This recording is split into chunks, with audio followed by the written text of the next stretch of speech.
There shall be a fire that knows your name, and in the presence of the strangling fruit, its dark flame shall acquire everything about you. Welcome to the depths.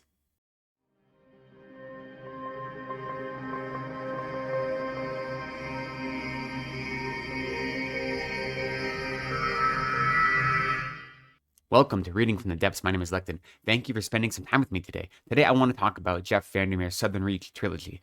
This was released in 2014, and he has written a fourth book, so it's becoming a quadrilogy, and the new book is being released in October 2024, so I reread the trilogy in anticipation of the fourth book, and I wanted to share a little bit about the trilogy with all of you to get you excited about the upcoming book.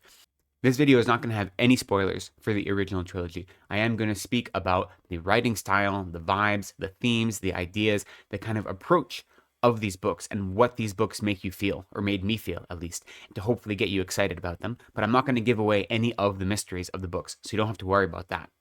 This trilogy is included in what's called the New Weird literary genre, and VanderMeer himself is kind of a bedrock of the contemporary New Weird movement, and so I will talk a little bit about what that is as well.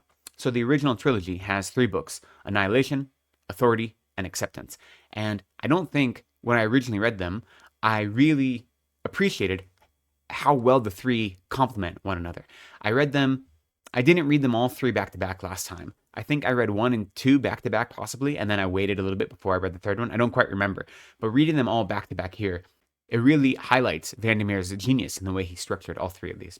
There isn't actually a whole lot of plot to these stories, so if you are really plot focused in what you're interested in reading, then this trilogy is not going to do a lot for you. The basic plot that carries over all 3 of the books is that you are in the southern coast of the US and you are following a government agency called Southern Reach. They are overseeing this kind of anomaly where a whole section of the coastline basically is in a bubble, and they don't know where this bubble came from, and it's invisible, this bubble, this border, but if you try to cross it, you just disappear. Whatever goes into this crossing disappears.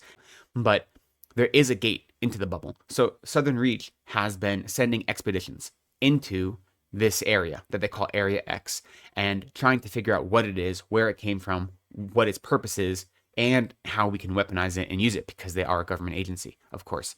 And that is the plot of all 3 of them, is trying to understand what this Area X is, where it came from, how it affects our world. The first book, Annihilation, follows a point of view of a biologist who is part of the 12th expedition into Area X. And the whole first book is written from the point of view of a journal that she has written, because all of the expedition members are expected to write journal entries. And so the whole first book is essentially a first-person narration of this biologist's experience during the 12th expedition into Area X. And, the first book has this really floaty, surreal feeling as you read it. You feel constantly tugged between whether you're drifting or drowning. It's really hard to get your feet because there's just a lot of moments where you don't understand why things are happening. But the characters don't understand why things are happening. It isn't like there's no reason behind it. There's just no reason or structure that we are able to perceive. There's a moment in the book where our main character sees a creature and she says something to the effect that her eyes aren't able to perceive the information that's in front of her, because the way this creature exists, it's like overlapping realities simultaneous, and her mind and her eye organs aren't complex enough to navigate the actual object that they're perceiving. And I felt that way the whole time reading this book, that there is all of this information in front of you that you're trying to digest. You can see that it is a number of pieces that fit together, but there's no way to really understand the whole. You are constantly being pushed and pulled in different directions, and it's a really wonderful experience. You feel like you are surrounded. Even though the story is told in this first-person perspective, you want to have this intimate experience of the biologist, and yet the biologist herself is so cut off. So her experience of going into the wild, being part of the natural world, and her interior life, she prioritizes her experience of the external world than she does her interior life. So even though you're in this first person's perspective, you don't get a whole lot of who she is or how she is. And that is part of why she was chosen for this expedition. So you are constantly at arm's length, and you are experiencing your main character through her interactions with this world that doesn't make sense, as well as flashbacks about her life before she entered into Area X and why she chose to be part of this expedition. This story really gives you the experience of being lost and the feeling that you need to be lost long enough in order to be found. Right? It doesn't give you secure footing. It asks a lot of questions. It opens up a lot of mysteries. It gives you a lot of moments where you're left scratching your head, but every time you don't feel like it's random. You don't feel like VanderMeer doesn't know what he's doing. You can tell that there is a bigger picture. Even if you are up to your neck in the mud and can't see a way out, there's this confidence in the writing that there is a way out because the writing itself is so beautiful. It flows so well and it sucks you in, right? It really grips you tight, which is true for all three stories, I think. I think VanderMeer's writing style and his ability to use language is really profound. And there's a whole kind of meta commentary on language and the power of language that runs through all three of these books. And especially in the end, he makes some explicit comments about what it means to create language and the act of creation that occurs through the production of language. So that is an interesting aside. But VanderMeer's writing is confident, it pulls you through, it has this intimate feeling while not giving you any personal details. So the characters are ciphers. In this first book, your expedition, you have 4 members of your expedition, and they don't have names. They're only known by their job titles. So you have the biologist, the psychologist, the anthropologist, and the surveyor. And what you learn about them is through the biologist's interpretation of them. You don't get a glimpse into the inner life. This trilogy as a whole isn't remarkably interested in complex inner lives. As the trilogy progresses, you do learn more about the backstories and you have these robust pictures of the characters that come into play. But in this first one, you are given these outlines, these ciphers, these characters that the biologist is seeing herself up against, right? And that is the interesting part of it, that you can tell there's so much backstory there, but you are kept at arm's length. So in the space of this trilogy, this first one is written in the first person. It has an intimate feeling, but it's very surreal. It feels like you're lost constantly. It opens up all of these mystery boxes. It doesn't give you the answers to anything. Every time you think you might get an answer, you just get a new mystery opened up, a new moment to scratch your head. And that is kind of the beauty in this story. And yet, even having said that, if you only read the first story, it feels complete. It feels like it comes to an ending that, while unresolved in terms of what is Area X and why is it there and how is it affecting us and so forth, even though it's unresolved in that case, the story itself feels like a self-contained, fulfilling story. It isn't interested in giving you ultimate answers. And if you can accept that, then the first one feels almost self-contained. It's really wonderful in that way. But then we move on to the second story. So the second novel is called Authority. And Authority is wildly different in tone than Annihilation. Authority picks up right where Annihilation let off. And instead of being in Area X, you're outside of Area X. You're in Southern Reach. So it feels like a political or espionage thriller, actually. So instead of being in the first person, we've moved to a close third-person narration. And we're following a character who is serving as the director of the Southern Reach government facility. And he has come in to try to reorganize things, to understand what happened during the 12th expedition, to make sense of basically everything you learned in the first book. And yet he is constantly working against other forces within Southern Reach and within Control, which is like the government oversight body that oversees the Southern Reach project.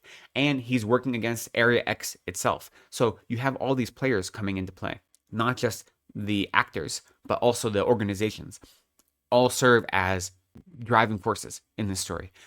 The writing itself, especially in the beginning of this story, feels like it's much more grounded than the first story. It doesn't have this surreal feeling that you have in Annihilation. But in my experience, that writing, that style is like a smokescreen. It is like a mask. It's hiding something because the weird, the surreal is building up its forces behind you. And as the story progresses, you devolve into a sense of weirdness. You devolve into a sense of unknowing. The facade of having all your ducks in a row and of being a political thriller or an espionage story, that falls away as the character devolves in his exploration of what's going on. And as he comes more and more in contact with Area X, not directly, he doesn't go into Area X, but by studying and exploring and trying to understand Area X, the more he has contact with that, the farther he gets from reality and the less this feels like a thriller and it morphs into something else. So if Annihilation is this amorphous experience, Authority is all about straight lines and right angles. It feels like it has control. It feels like it is going to tell you what's the what, you know? And that feeling, that sense of control is only set up so it can be undermined because Area X isn't interested in our attempts to control it, right? So what I really like about this story is not only that it feels so wildly different than the first one, but right in the very beginning of Authority, you get some answers relating to Annihilation, things you didn't even know you were questioning. So VanderMeer gives answers all throughout Authority, but they're answers to small problems, and all they do is they open up bigger mysteries. They don't solve anything in a meaningful way. All they do is they give you more context. They give you more experiential understanding of what's going on, and by having an increased understanding, what actually happens is your curiosity increases, and your sense of mystery and unknowing increases. So the more answers you get, paradoxically, it doesn't leave you feeling like you've solved anything. It is still satisfying because you see all these puzzle pieces slowly moving into place, right? You see that there is a bigger picture that is more clearly defined than in the first story, but it's just bigger than you thought it was. And every answer you get widens the boundary of what you think the mystery really is. So in that way, Authority almost makes Annihilation feel more meaningful, right? Because it gives more structure or more contour to all of the weirdness you experienced in Annihilation.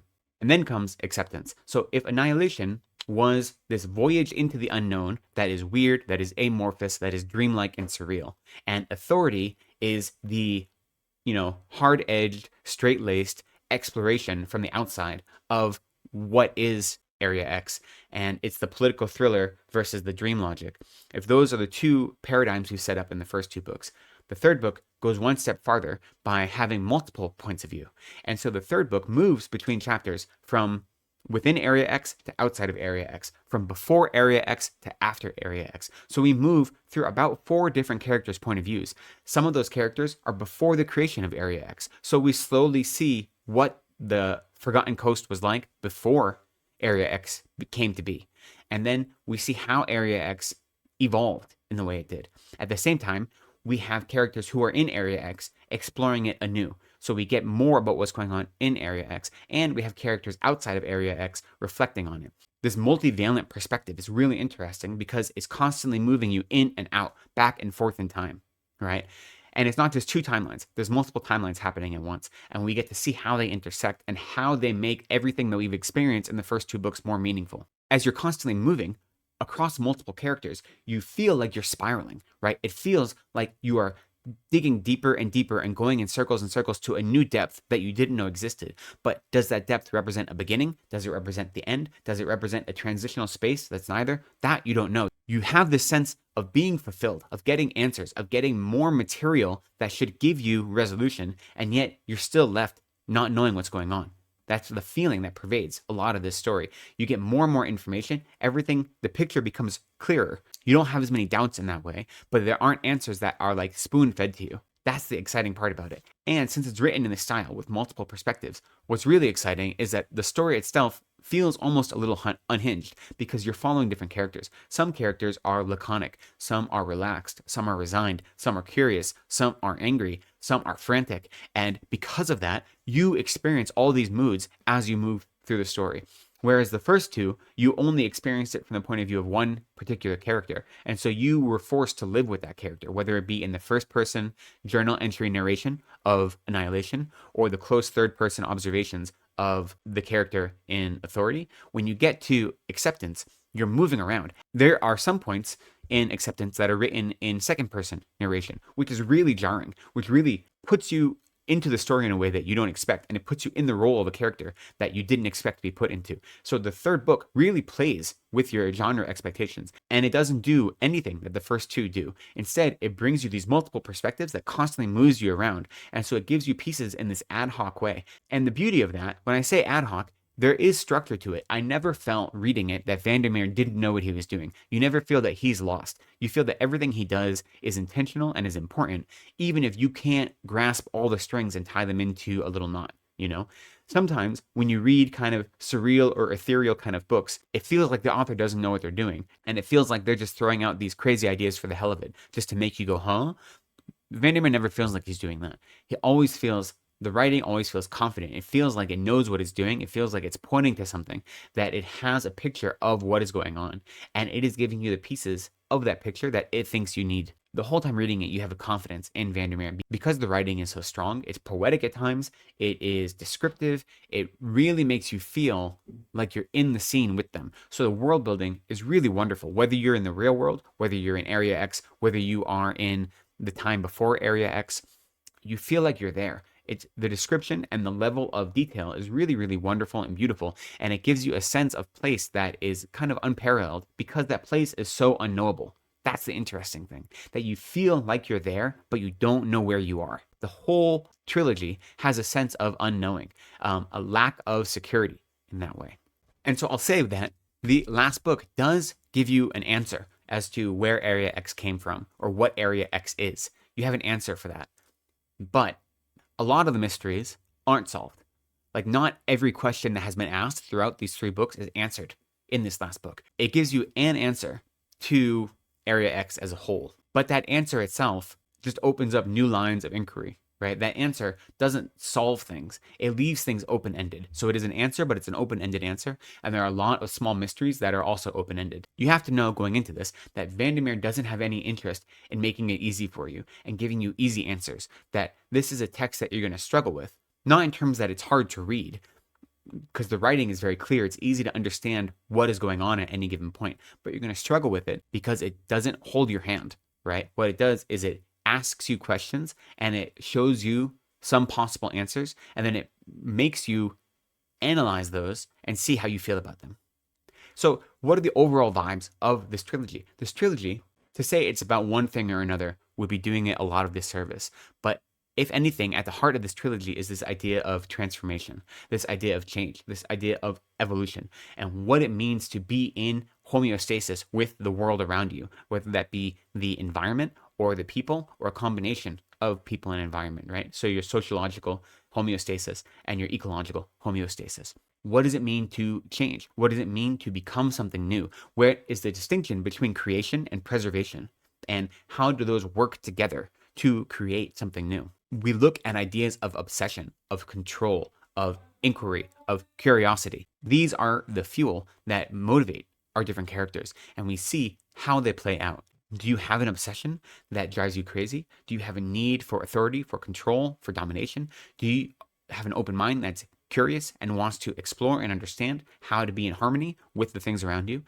And you see how these different characters have these different perspectives, these different motivations, and that drives them into their exploration of Area X. Those are the things that you take away. These ideas of especially transformation. Because what I came away with finishing it is this idea that life is a constant act of transformation. We don't have control over that. That's just the way it is. What we do have control over is how we approach that transformation, what we feed into that transformation. Do we approach the transformation that is continuous, that it is a fact of life? Do we approach that with open hearts and with open minds? Do we feed it with love and compassion and curiosity and an intrinsic desire to help those around us and to be in harmony with those around us? Or do we feed it with obsession, with anxiety? Do we feed it with the need to dominate those around us, with aggression, with a sense of self or a sense of ego, a self-aggrandizement? How do we feed that transformation? What raw materials do we provide for the active transformation that is the constant state of life? That is what I take away from it. These explorations of how our motivations and our actions and our ideas feed into what we will become. Do we want to live in a world that is motivated by greed and domination and pride and the sense to catalog and command everything we come in contact with? Or do we want to live in a world that is open to a sense of wonder and joy and harmony, a sense of curiosity, a sense of wanting to be in communion with everything around us? What is the fodder for our own personal transformation? What are the boundaries we put in place where things get lost if we push too hard against those boundaries? What are the entryways into our inner lives that are where our modus of transformation occurs? These are the questions I come away from this story with. These are the things I reflect upon that VanderMeer has given us in this trilogy. So that's kind of an overview of the trilogy as a whole. The writing is really strong the whole time. It's confident, it's clear. It isn't always easy. You struggle with it not because the writing is highfalutin or because it uses a lot of complicated terms, but because it has this surreal feeling to it that is very dreamlike in some places. But it's strong, And you can tell there's a strong ethereal voice that knows what he's doing, that he has answers to all of the questions that he's asking. The characters in the first one, they're very much ciphers. They don't have a lot of depth. You only get to know them from in a very limited way. But as the series progresses, the characters you are introduced to are really interesting. They have really rich personal lives. They feel very well rounded. Who they are and how they are is an important part of how they approach Area X. So the characters themselves have to feel genuine. If they felt like stereotypes or cardboard cutouts, then they wouldn't fulfill the needs of the story. So the characters do a lot of work in the second and third books, and I think they're really well rounded. The character work is really great. The world building itself is beautiful. You feel like you're there. You feel like you're in the swamp. You feel like you are on the coastline. You can taste the salt in the air. Everything that's going on has this real, almost tangible experience, this like visceral nature to it. The world building is really, really well done, whether it's within Area X or outside of Area X. The plotting, I think, is great, but it is not linear and it goes back and forth. So if you like a strong linear plot, you're not going to be happy with this because it moves in circles, but it's done very expertly, I believe. And the overall vibe is one of wonder, one of awe, one of curiosity. That is what you leave the story taking, this feeling of unknowing. And you get to revel in this feeling of unknowing. That is the gift that this trilogy gives. So I hope that made you excited about this trilogy and about the upcoming fourth book. So I guess it will be a quadrilogy. We'll see how the fourth book goes, what writing style he chooses to employ, what ideas he wants to bring in, if he follows some of the same characters or new characters. I haven't read it yet, so I don't know. I will just say a little bit about weird fiction as a genre, for anyone that's still on the fence about whether they want to enter into Area X, So this is considered weird fiction. Weird fiction, it has its roots in pulp fiction and Lovecraftian fiction in the sense of the unknowable, right? But weird fiction itself isn't interested in these kind of romanticized worlds of, especially that you find in a lot of fantasy stories. Instead, weird fiction usually uses the real world as its model, as its foundation, but then it overlays the unreal on top of the real, right? So it's simultaneously giving you the security of what you know and also saying, but you don't know what you know. Or rather, what you think you know is really unknown to you. And it does that by, once it establishes itself in something that resembles the real world, it adds in these sci-fi and these fantasy elements that overturn your expectations, but they don't stick to any normal genre conventions. So new weird fiction isn't interested in following convention. It isn't interested in giving you what you expect. It's categorized a lot of time by having a lot of head scratchy moments where you go, what? Wait, why? How did that happen? And sometimes it gives you answers to those questions it asks, but not always. It is about exploration. It is about not knowing, right? So if you were to categorize it, you'd say it's kind of like a very provocative speculative fiction that is mixed with literary fiction, or is more on the lines of literary fiction than commercial fiction. It has a focus on writing, and it has a focus on tone, it has a focus on the use of language and a vibe, it has a focus on feeling, and those are often prioritized over plot. So plot isn't always the most important element of the new weird genre, or the new weird modality, if you were to say. I don't know if it's considered a genre or a mode of writing or an approach to writing. It probably depends on who you ask what they're going to categorize it as. So if you like speculative fiction, especially provocative speculative fiction and provocative magical realism, then you might find a home in weird fiction, especially if you don't always feel a need to have answers to every question. If you like being questioned, if you like having your ideas and your presuppositions examined, weird fiction is going to do that. It's going to take genre elements and tropes that you think you know, and it's going to insert them into places you don't think they belong. And then it's going to turn them upside down. That is the interest in weird fiction. Taking the normal, taking the mundane, and showing you that there is so much more here than you ever thought there could be. Which is how it ties into this Lovecraftian idea of the unknown, of mysteries that are beyond human comprehension. Like that is a starting point for many of these. Weird fiction itself is an interesting genre because it's malleable. It's constantly changing.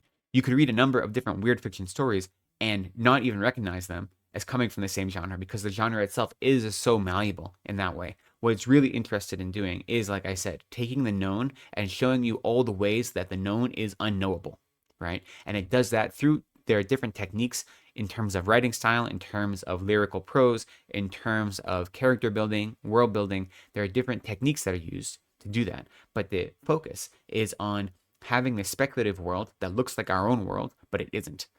And the space between what the world appears to be and what that world really is, that liminal space, that gap between appearance and reality, that is where weird fiction kind of resides, right?